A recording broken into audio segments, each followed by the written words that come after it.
Hello and welcome to Gemcast. I'm Parvoleta Shtereva and I'm an emerging market lifer. Why do we think avoiding the crowd is so important? Over history, we've seen over allocation of capital leads to misallocation of capital. You start seeing my most hated word combinations in the English language, such as second lien, covenant light, no collateral. Rule number one that we talk about is around avoiding currency risks. It has been the destroyer of returns. We're very careful to avoid both primary and secondary foreign exchange risk. We look for quite tight covenants and extensive information so we have good visibility over the business. This level of forensic research and attention to detail is very important. We say that we invest in credit with a private equity mindset. Of those five, which one is the most important to you? My favorite one is... Hello and welcome to Gemcast. Today I'm joined by Parvoleta Shtereva. Hello, morning. Good to be here. Thank you. Pleasure to have you. Parvoleta is the co-founder and CIO here at Gemcorp Capital. And today we're going to be talking about the 5 golden rules for EM private credit investing. Gemcorp Capital has invested in EM private credit over the last decade, and Parvoleta has a glittering career, frankly, in the asset class. And so who better than to take us through that than Parvoleta? So before we get into that, we'll start with our normal question for the guests on Gemcast, Parvoleta. Tell me a little bit about yourself and how you got here at Gemcorp. Thank you. I'm Parvoleta Shtereva and I'm an emerging market lifer. I was born in Bulgaria. I'm a child of the 70s and child of communism. And I was very fortunate in my life to live through some incredible historical changes, which eventually enabled me to be here in London, to have an education in a business school.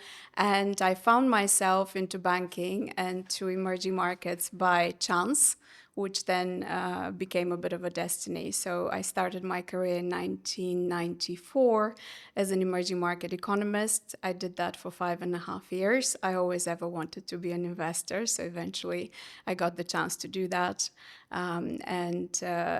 The rest is history. I've invested in emerging markets over now 26 years. Wow. And you grew up in them. So that is Yes. kind of a true lifetime of experience in EM.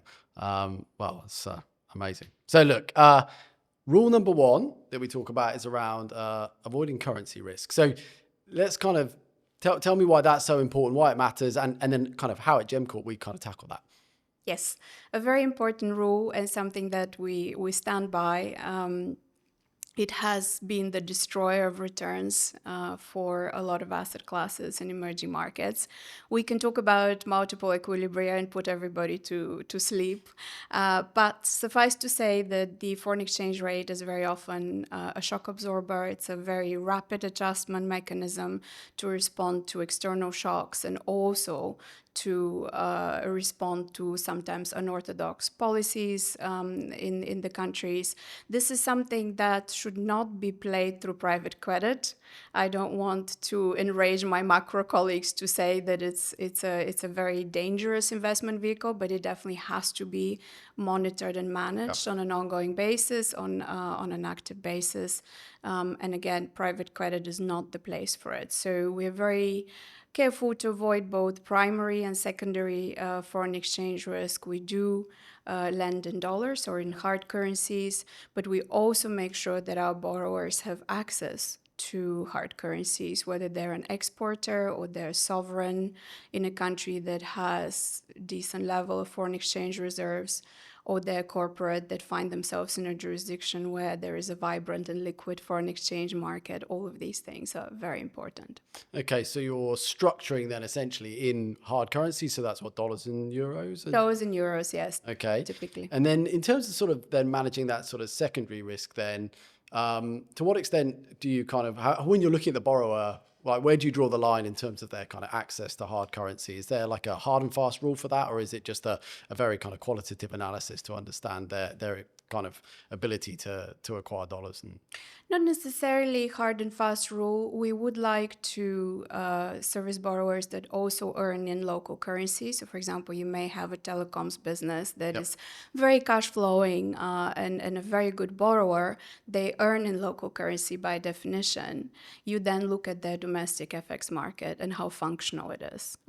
There are some countries that have very dysfunctional FX markets where we have not touched a locally based, locally earning corporate.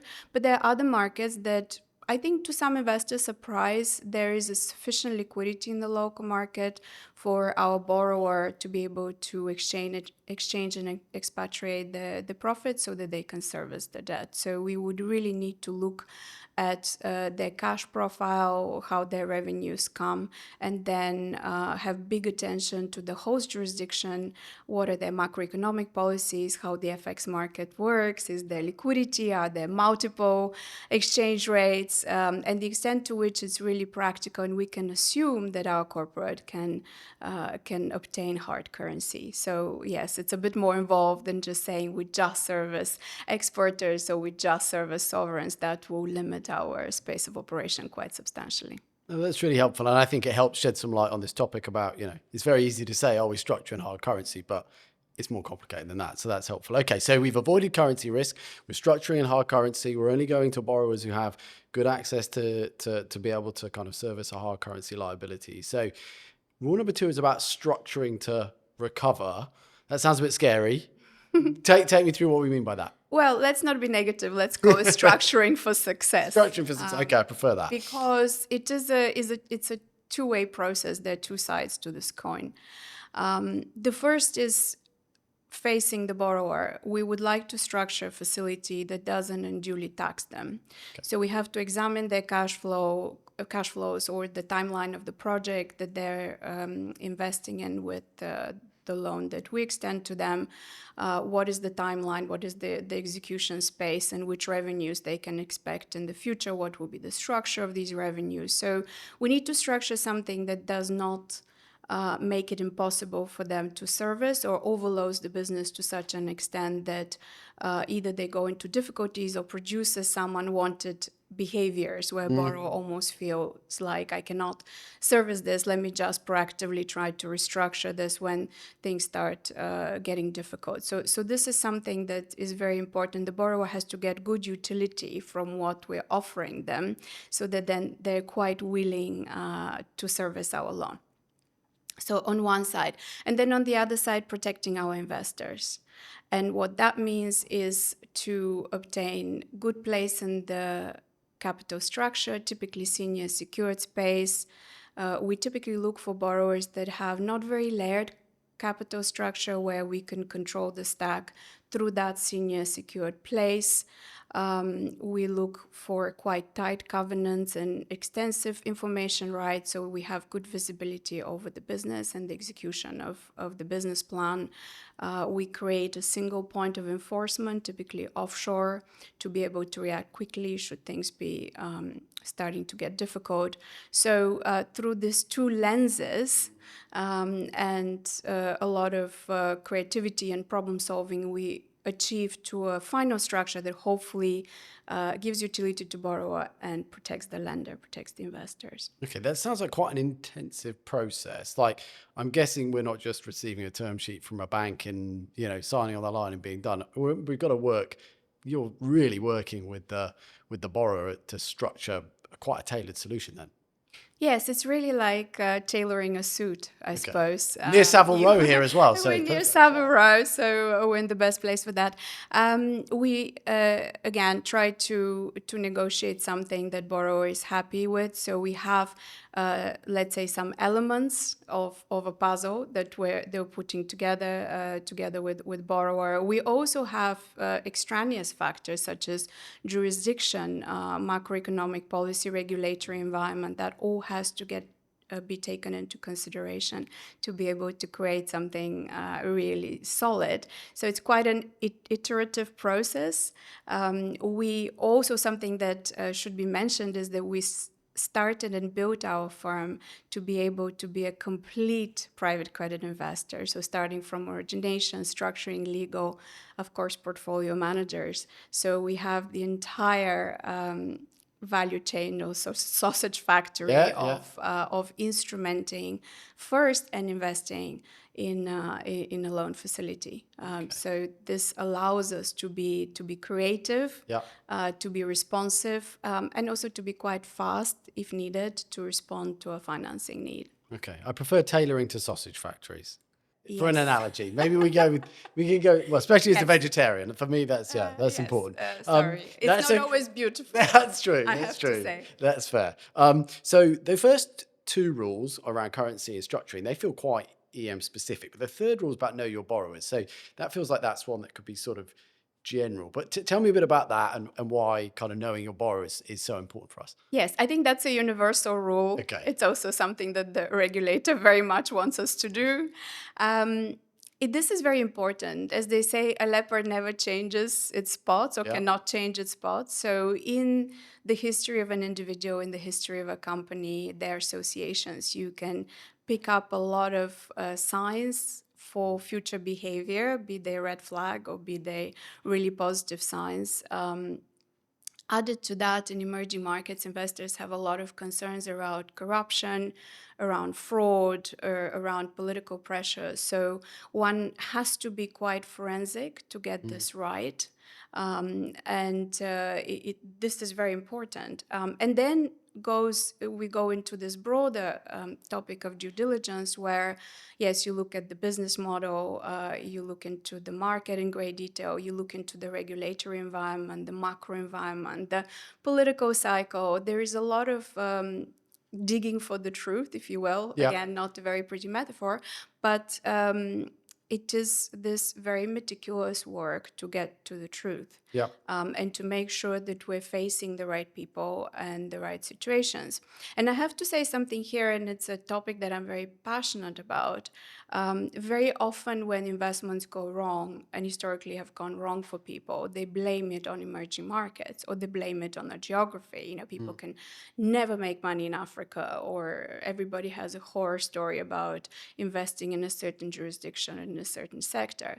But then when you scratch the surface of what went wrong, at the bottom of a bad decision, there are some questions that were never asked or an area of risk that wasn't explored. And that's true of us as well, because we make mistakes too. And typically, again, when we do the postmortem of what we could have done better, yes, we could have asked more questions, so we could have really followed the line of inquiry that we somehow stop because for whatever reason. So that is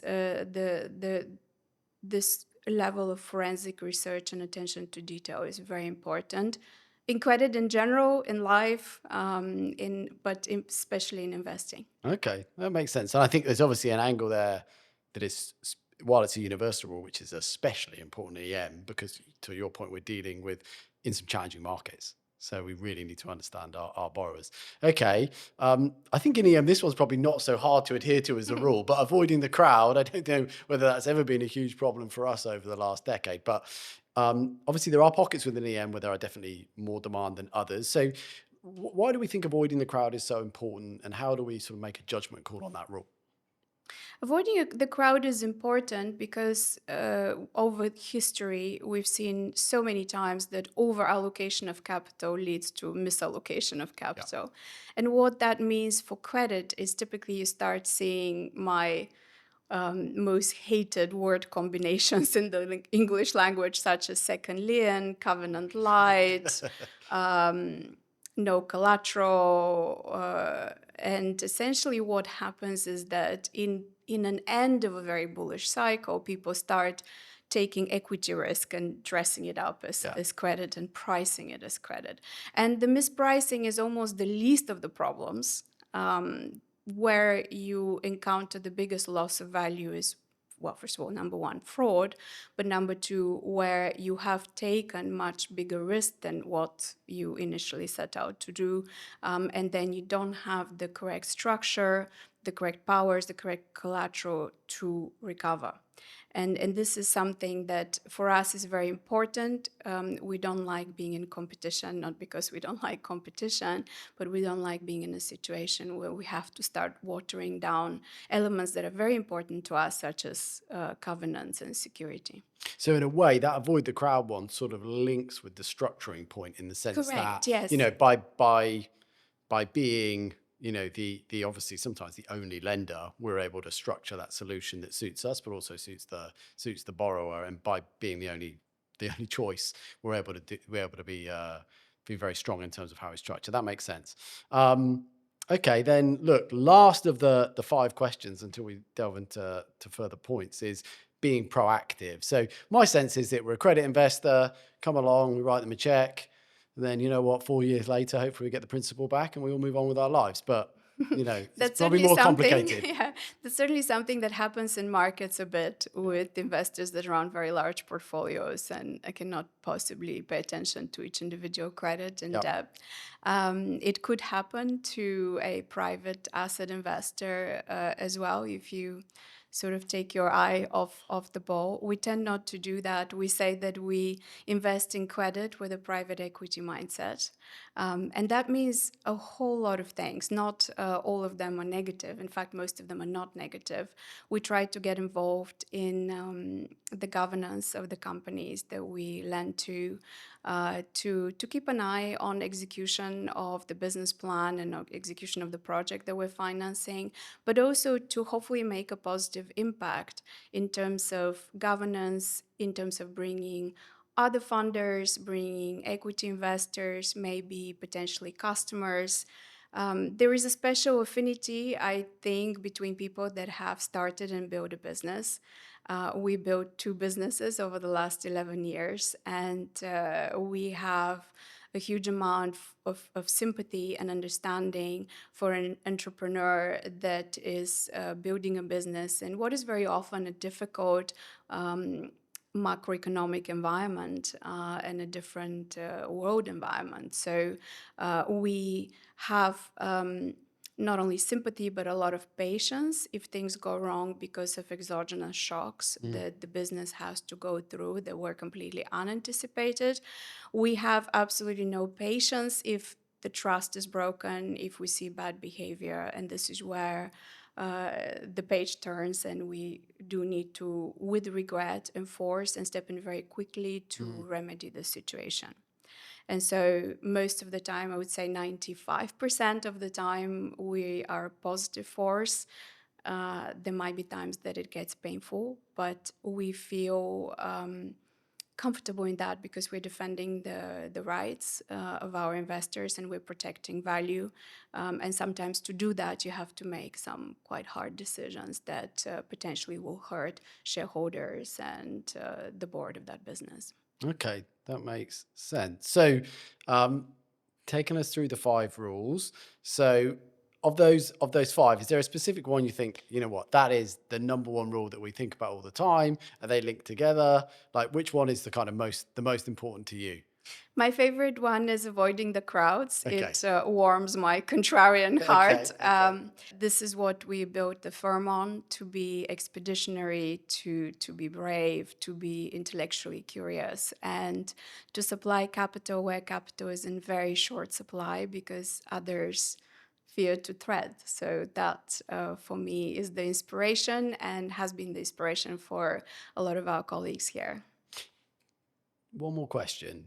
Talking about inspiration there, we talked about your roots, where you grew up. To what extent do you sort of draw on some of your upbringing and your lifestyle experiences kind of when you were younger to kind of why you founded Gemcorp in the first place? Is there a connection between those 2 things? Yes, of course. I've lived, as I mentioned, through this incredible historical changes that gave me an opportunity, that gave me the chance to travel and be educated outside of my country of birth and to experience the world. And you value that opportunity and you would like to give it to somebody else. It's something that's very precious. You've seen your life being transformed. And with gratitude and humility, you want to create a situation where you're giving this to somebody else, whether it's our colleagues, whether it's the people in the countries where we hopefully have created jobs and positive impact and positive growth.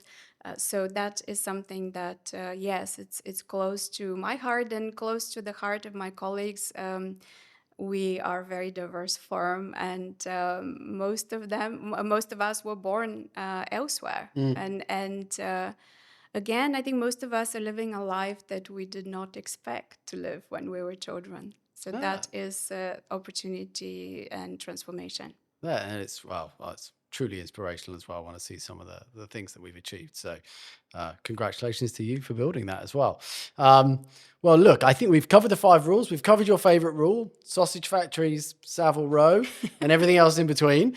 So look, thank you very much for your time, Parvoleta. I really appreciate it. For all the listeners out there, thank you for giving us the time. And make sure you visit gemcorpcapital.com to learn more. Thank you very much.